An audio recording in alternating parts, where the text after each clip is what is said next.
Hello and welcome to another episode of the Bearded Mystic Podcast, and I'm your host, Rahul N. Singh.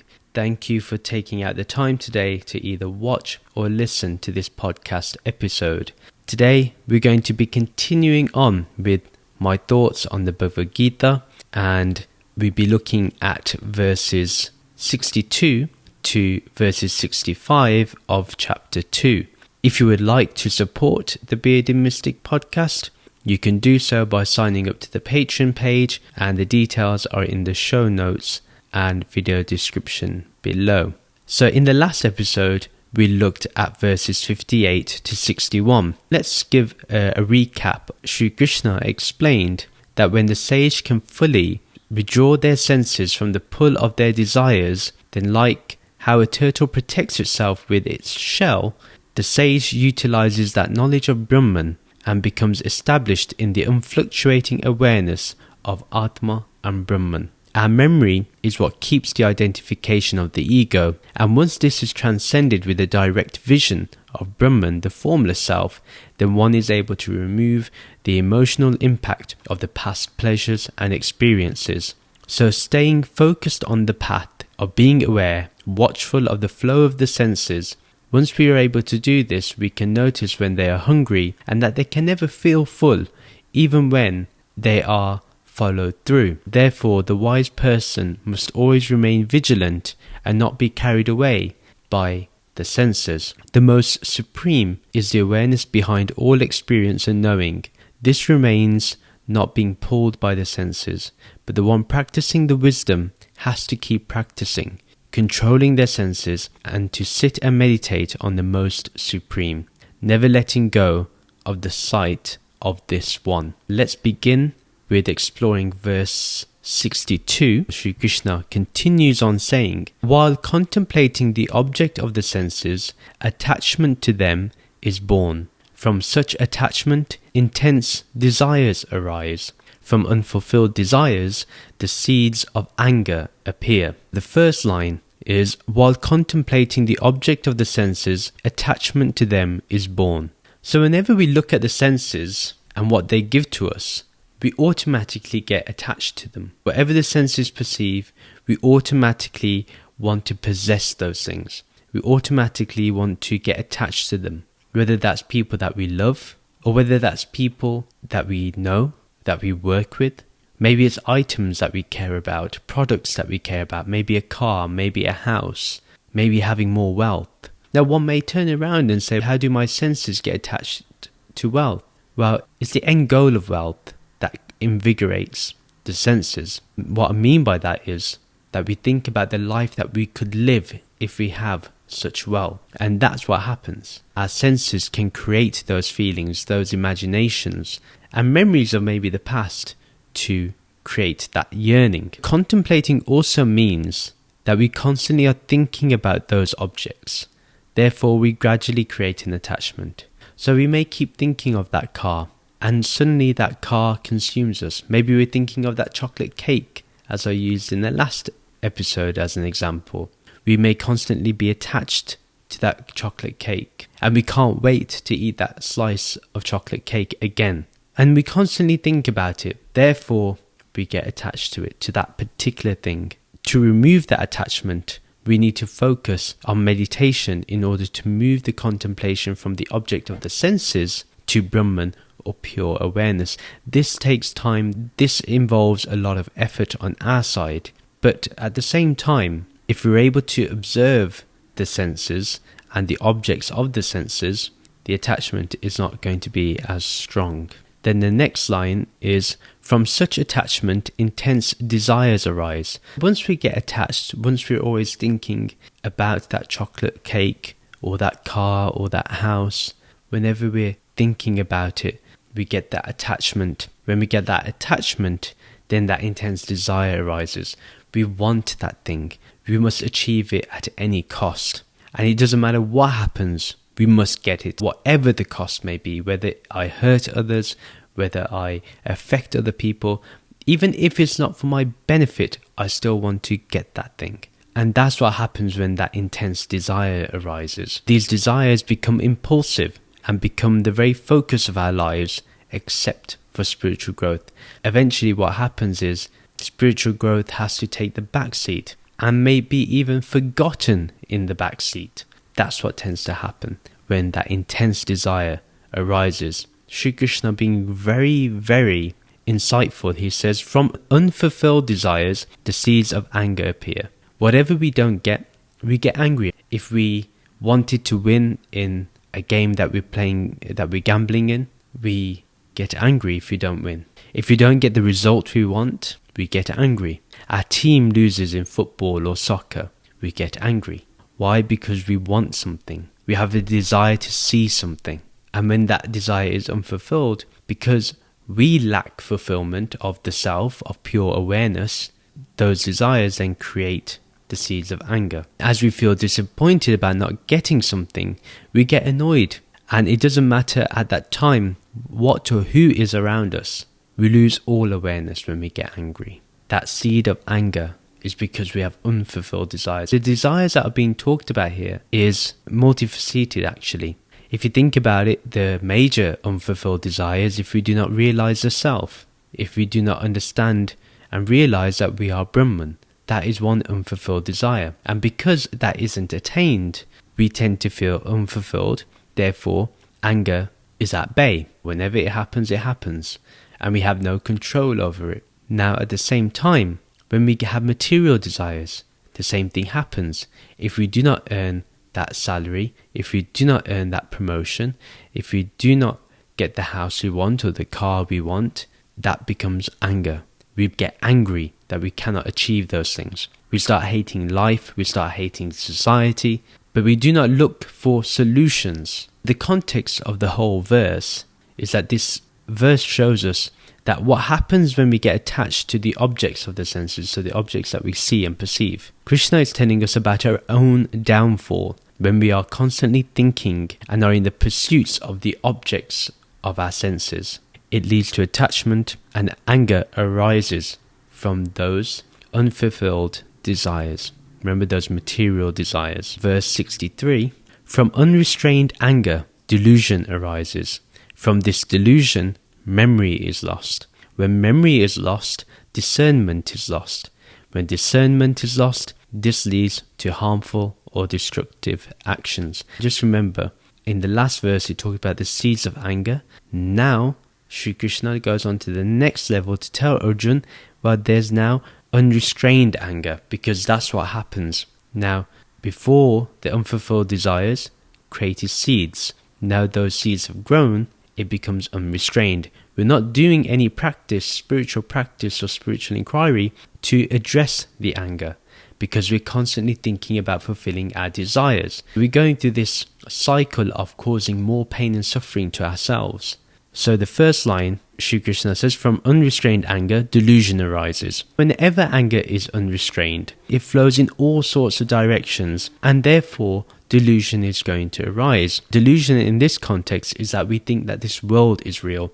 The desires for material objects is real according to the ego, and that's the delusion. This delusion, once it rises, it takes us away from the Atma, it takes us away from the true self. This is what tends to happen. We get deluded. We start believing in things which aren't really there. Remember, this world is an appearance. Therefore, thinking that it's real, we get into delusion. And Adi Shankaraji says that for an angry man, becoming deluded abuses even a teacher. So it's very interesting that if we get angry as spiritual beings and we say we follow a guru, and yet we become angry, we become deluded, and we're following only our material desires and not even concentrating on our spirituality, then we are abusing the teacher. And as you know, in Vedanta, abusing a teacher is an incredible bap. It's an action that causes and creates suffering. This is why it's very important that when you do approach a teacher, that you are looking to improve yourself, that you are making the efforts to become more realized, more stable in this realization of your true self. Shri Krishna continues, from this delusion, memory is lost. So whenever we are in this delusion, memory is lost about who we are. We forget who our true self is. Also, we forget about our loving relations because we're so full of anger. We don't care about the people around us. Our memory is lost about their impact on us. We get frustrated and we forget all the good things that have happened and what other people have done for us, because we do not know who we are. This delusion that this world is real, that I must attain these material objects. Because of this, we lose the memory of our loved ones. It doesn't matter if we've been in a loving relationship with our spouse or our partner for many years. If we have that anger, because it's unrestrained, and because we're so deluded by this attachment we have, our memory of everything they've done for us is forgotten. Actually, if you think about it, when you get angry at the person you love and you care about, you forget about all the good things they've done for you. You only concentrate on the bad things. How many people have fallen into arguments and now have huge rifts between them? There are huge walls standing between brothers, between siblings, between parent and child, between friends, over maybe a misunderstanding. But this is going to happen because all memory is lost. We don't care. At that moment, being angry is the most important thing. Because we feel that anger is justified, we feel everything else can take a back seat. Adi Shankaraji says, failure of memory originating from the impressions acquired from the instructions of the scriptures and teachers, where there is an occasion for memory to rise, it does not occur. So what happens is, because we're too focused on our material desires of the material objects, we fail to understand the scriptures and our teachers. We fail to live up to their teachings. Even though we say we follow them, but actually we lose every impression. So here Adi Shankaraji is not even saying the full understanding, just the impression of the teachings are forgotten. And even if we try to remember that deep truth, we cannot. We fail to remember those teachings. So that's why, from this delusion, memory is lost. Shri Krishna continues that when memory is lost, discernment is lost. So we lose vivek. We lose our wisdom of this true self. We lose that discernment. The discernment, this very knowledge that takes us away from ignorance and brings us into the truth. We forget that wisdom. We forget the discernment of the real. It's very necessary in our spiritual journey to remember this knowledge of what is real and unreal. This whole chapter 2, we've been discovering this very truth. We've been building upon our discernment of the real and unreal. What is Brahman and Maya? And Adi Shankaraji, in this line, also continues to say that the unfitness of the mind to discriminate between what should or should not be done is called loss of understanding. That person perishes. This is what happens when we lose that discernment to know what should be done and should not be done, because our wisdom is not being utilized. We fail to see our own wisdom. Remember, the wisdom that we have is within us.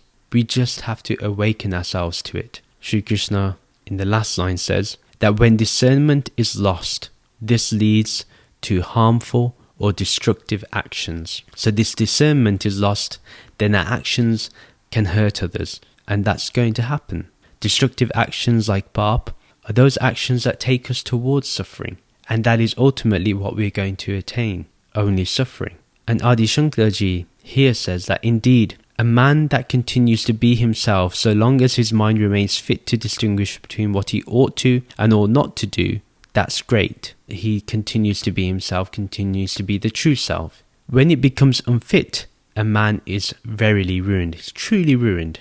Why? Because when his internal organ, his understanding is destroyed, his buddhi is destroyed, a man is ruined. That is, he becomes unfit for the human goal. What's the human goal? To attain liberation, to be free from all suffering. But how can that happen if one cannot utilize one's discernment, when one goes towards actions that cause disruption, that cause destruction, that cause harm, that cause pain? How can that man, how can that being go towards liberation? How can they even desire enlightenment?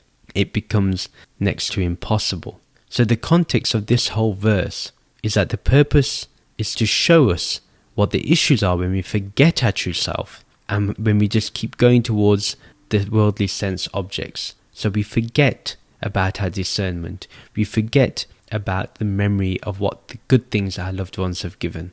We go towards more harmful actions without thinking of the repercussions. This is what happens in that state when we are continuously traveling towards the objects of material desires. Verse 64, when the Atma controls the Indriyas, the material senses, and when one no longer experiences compulsive attachment or aversion to the objects of the senses, then the Atma attains a tranquil, divine state known as prasad. When the Atma controls the Indriyas, the material senses, so when the Atma, the awareness that is always present within us, this Brahman, this understanding of and realization of Aham Brahmasmi, I am Brahman, when that's always present, then whatever we perceive through that vivek, through that discernment, we can then control the material senses and where they travel. The Atma is the one driving instead of those material desires.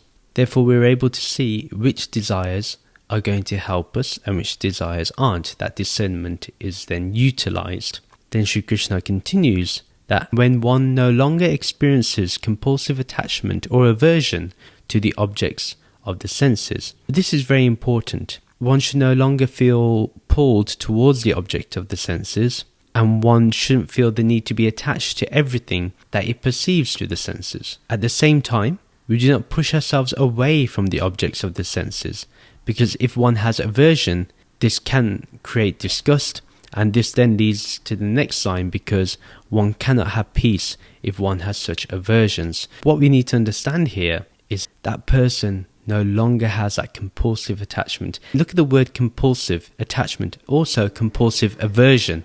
So there's no point being just a monk in this situation or being a complete materialist in this situation. We shouldn't have compulsive attachment to the objects of our senses, and nor should we have compulsive aversion.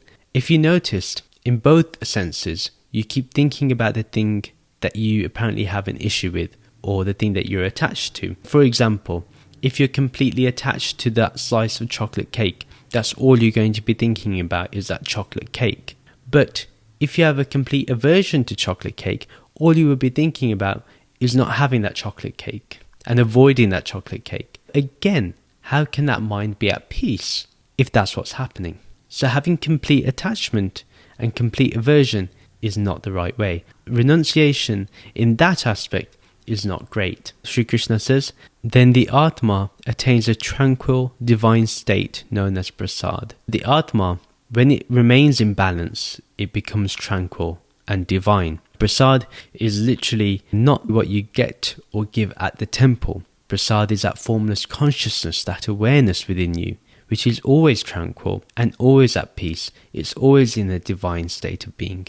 It does not need to be divine, it is divine. It is tranquil. It does not need to be tranquil, it is tranquil.